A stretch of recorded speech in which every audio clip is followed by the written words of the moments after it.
नमस्कार, मैं हूं आशुतोष और आप देख रहे हैं सत्यहिंदी.com। सत्यहिंदी.com के खास कार्यक्रम आशुतोष की बात में आपका स्वागत है। आज मैं बातचीत करना चाहता हूं बादशाह अकबर पर, मुगल बादशाह अकबर। आप सोच रहे होंगे कि अचानक बादशाह अकबर कहां से आ गए, इनके बारे में क्यों चर्चा, ये तो कहीं किसी विवाद में ही नहीं है। दरअसल बहुत दिलचस्प वाकया है और मैं बताता हूं मैंने क्यों आज इस विषय पर बात करने की सोची है। आपको याद होगा पिछले दिनों उत्तर प्रदेश के मुख्यमंत्री योगी आदित्यनाथ ने आगरा के अंदर जो मुगल म्यूजियम बन रहा था उसका नाम बदलकर उन्होंने शिवाजी म्यूजियम करने का ऐलान किया और साथ ही साथ उन्होंने ये भी कहा कि मुगल हमारे हीरोज नहीं हो सकते, हमारे नायक नहीं हो सकते और वो हमारी गुलामी का प्रतीक है। ऐसी बात है, उत्तर प्रदेश के मुख्यमंत्री ने जब ये बात कही तो उस पर एक विवाद शुरू हुआ, उस पर एक बहस शुरू हुई। कई टीवी चैनल्स पर इस बारे में डिबेट भी हुई, डिस्कशन भी हुआ। जो दक्षिणपंथी टीवी चैनल्स थे उन्होंने अपने हिसाब से बहस की, डिबेट की। जो वामपंथी चैनल थे उन्होंने अपने हिसाब से बहस की और जो बीच का रास्ता रखने वाले थे उन्होंने अपने हिसाब से बहस की। ऐसे ही एक टीवी चैनल्स पर मैं बहस के दौरान मौजूद था, बातचीत हो रही थी, तो मैंने ये कहा कि मुगल का मतलब सिर्फ औरंगजेब नहीं है। मुगलों में बादशाह अकबर भी हुए हैं जिन्होंने सारे धर्मों का सम्मान किया है और उनके जीवन में या उनके जो शासन था उसमें कहीं कट्टरता दिखाई नहीं पड़ती है। और फिर मैंने एक वाकये का जिक्र किया और मैंने कहा कि बादशाह अकबर दरअसल उन बादशाहों में से थे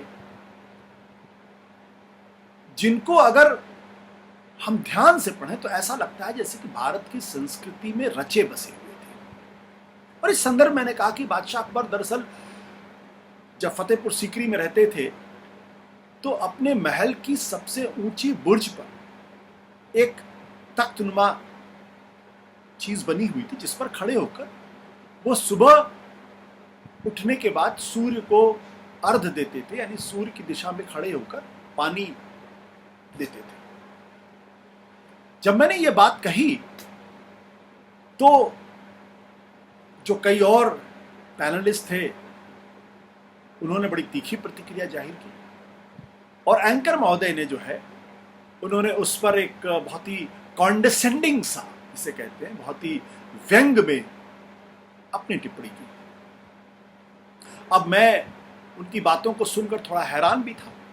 हैरान इसलिए था क्योंकि आजकल जो टीवी की डिबेट होती है उन डिबेट में जिस तरीके से डिबेट कंडक्ट की जाती है और जिस तरीके से गेस्ट के साथ बर्ताव किया जाता है वो हमारे और आपके सामने मौजूद है, उसमें मुझे बहुत ज़्यादा डिटेल करने की ज़रूरत नहीं।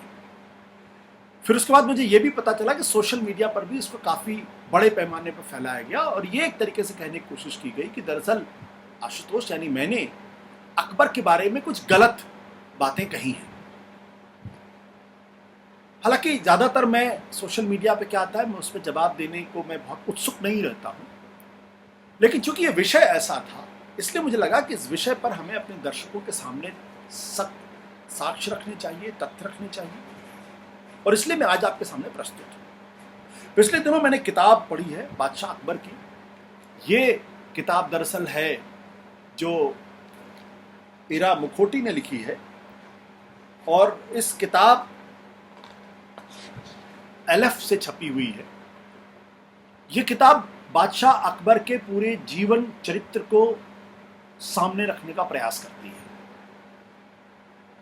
इस किताब में कई ऐसी जानकारियां हैं जो मुझे अब तक बादशाह अकबर के बारे में नहीं पता थी। मुझे ये तो मालूम था कि बादशाह अकबर ने हिंदू रानियां थी, उनके दरबार में तमाम हिंदू बड़े बड़े पदों पर थे। राजा बीरबल थे, राजा मान सिंह थे, राजा भगवंत दास थे, तानसेन थे, राजा टोडरमल थे और ये सब लोग बादशाह अकबर के दरबार में हिंदू होने के बावजूद भी बहुत पावरफुल थे, बहुत शक्तिशाली थे। और दरअसल एक तरीके से देखें तो बादशाह अकबर का जो पूरा राजतंत्र था वो यही लोग चलाया करते थे। टोडरमल ने जो राजस्व को लेकर जो प्रणाली विकसित की वो उसकी पूरी पूरी प्रशंसा भी होती है। राजा मान सिंह का अभी भी बहुत सम्मान है। तानसेन के बारे में कहा जाता है कि इतना बड़ा गायक कलाकार आज तक पैदा नहीं हुआ। और बीरबल की जब मृत्यु हुई तो बादशाह अकबर महीनों शोक में डूबे रहे। तानसेन की मृत्यु पर उन्होंने कहा था कि it's a death of melody.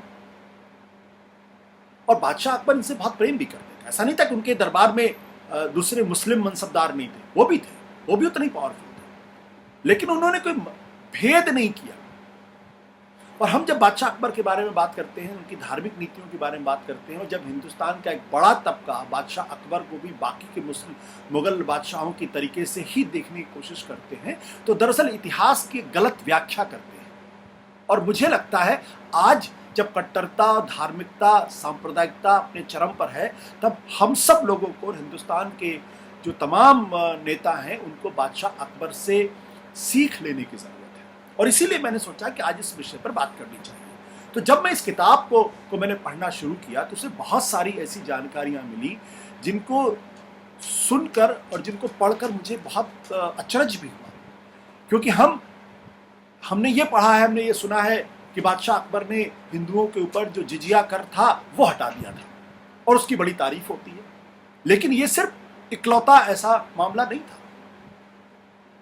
बादशाह अकबर के बारे में जो कई ऐसी चीजें थी जो इस बात को साबित करती हैं कि न केवल वो सभी धर्मों का सम्मान करते थे, बल्कि इन सभी धर्मों में हिंदू धर्म को बहुत प्राथमिकता भी देते थे, और एक तरीके से हिंदू धर्म को अपने जीवन में उतारने की कोशिश भी उन्होंने की थी। और ये उस कोशिश का नतीजा था कि सुबह उठ के फतेहपुर सीकरी की सबसे ऊंची बुर्ज पर खड़े होकर वो भगवान सूर्य को अर्घ देते थे। और ये जिक्र सिर्फ एक जगह नहीं, इस किताब में कई जगह इस बात का जिक्र है। अब एंकर महोदय और दूसरे पैनलिस्ट को अगर इस बात की जानकारी नहीं है तो मैं उनकी अज्ञानता का मजाक नहीं उड़ा सकता। जरूर उनसे ये कहूंगा कि वो इन सब चीजों को थोड़ा सा अध्ययन कर लिया करें। तो मैं आपके ज्ञानवर्धन के लिए मैं पढ़ देता हूं। पेज नंबर इस किताब का पेज है 269। यहां पर एक पैराग्राफ जो पढ़ देता हूं। At the highest point of the roof of the palace Akbar had a wooden building of ingenious workmanship constructed, and from this building, in the cool and the watchful dawn, Akbar worshipped the rising sun. Akbar worshipped the rising sun. ये page number 269 से आके page number 270 पे खत्म होता। इतना ही नहीं, इसी किताब के 309 नंबर पेज पर अगर हम जाएं तो वहां भी इस बात का जिक्र है। Sun worship was a potent symbol for Akbar, as it was venerated by many people at court and across the country. Hindus worshipped the sun while reciting the Gayatri Mantra, and Raja Birbal himself was a believer in sun worship.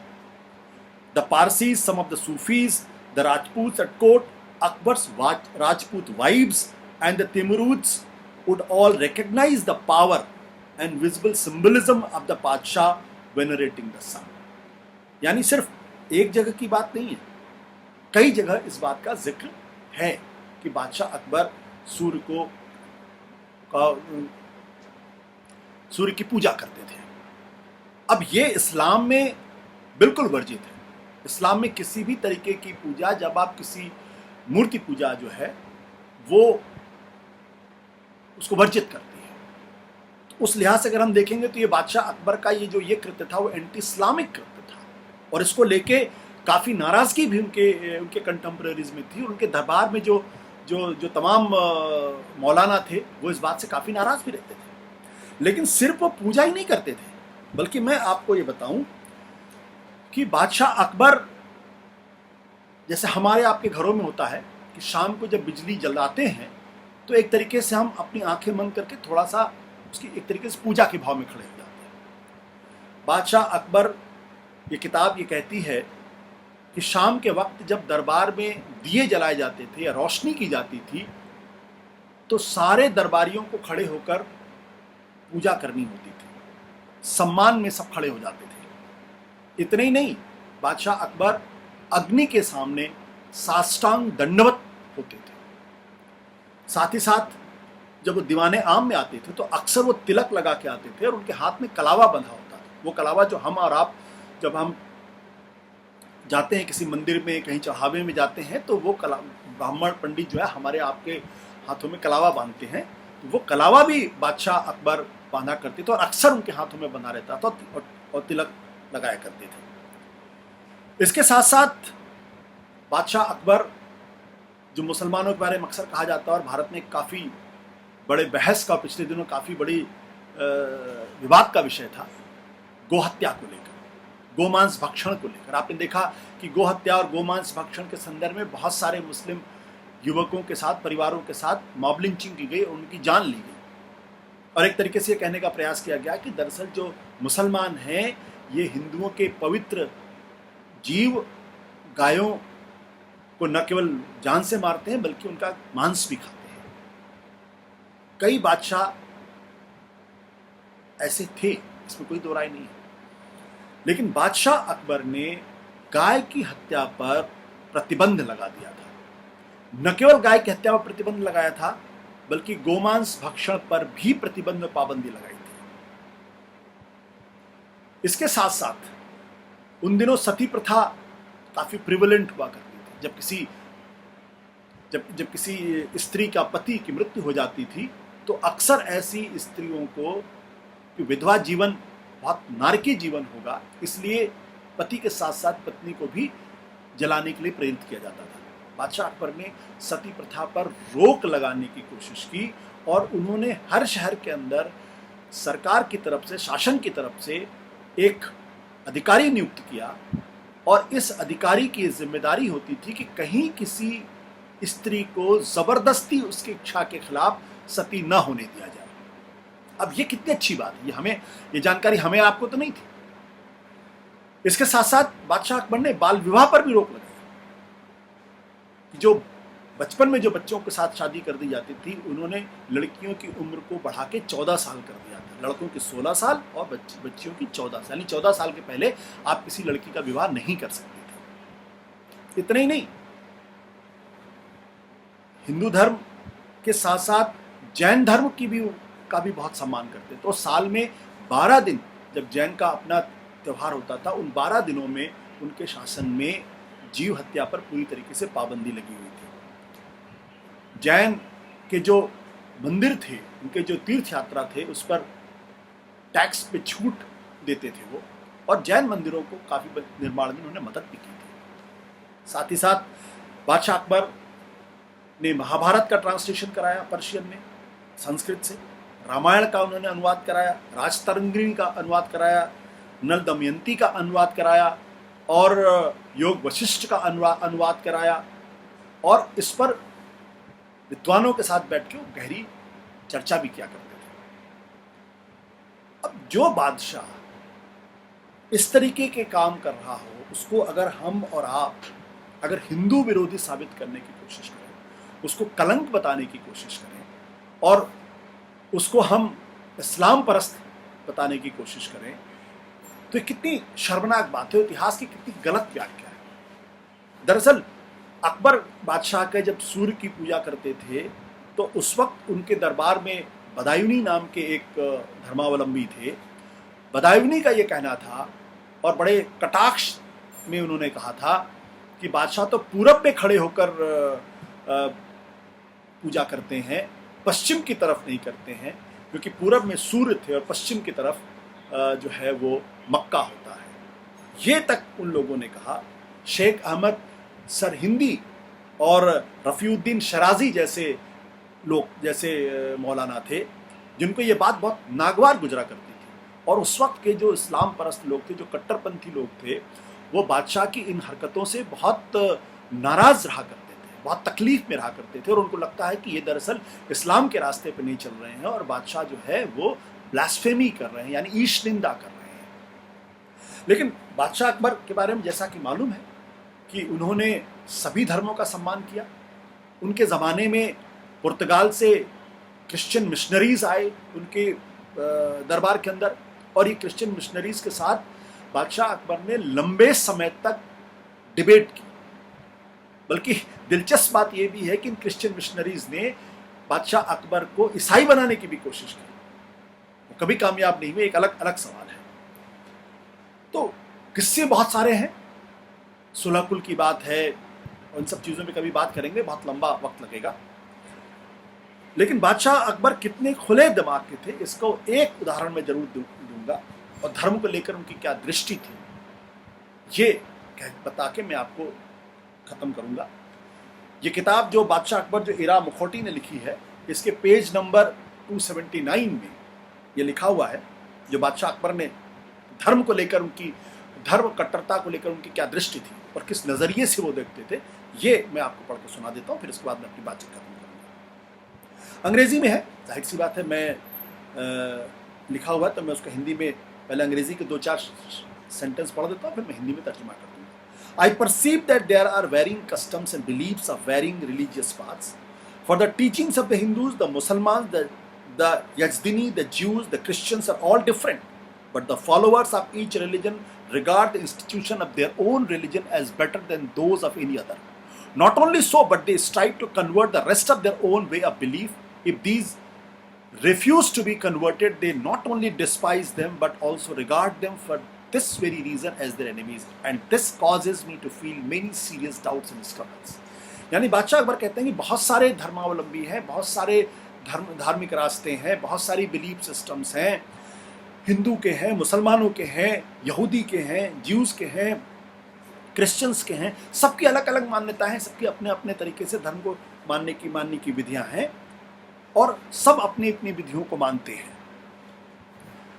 लेकिन दिक्कत क्या है कि सब कोई अपने अपने धर्म को दूसरे धार्मिक संस्थानों से, दूसरे धर्मों से बेहतर मानने की कोशिश करते हैं। न केवल इतना ही नहीं, बल्कि आगे कहते हैं कि वो दूसरों को अपने धर्म के हिसाब से कन्वर्ट करने की यानी उनका धर्म परिवर्तन करने की भी कोशिश करते हैं। और अगर वो धर्म परिवर्तन के लिए आदमी तैयार नहीं होता है तो उससे नफरत करते हैं।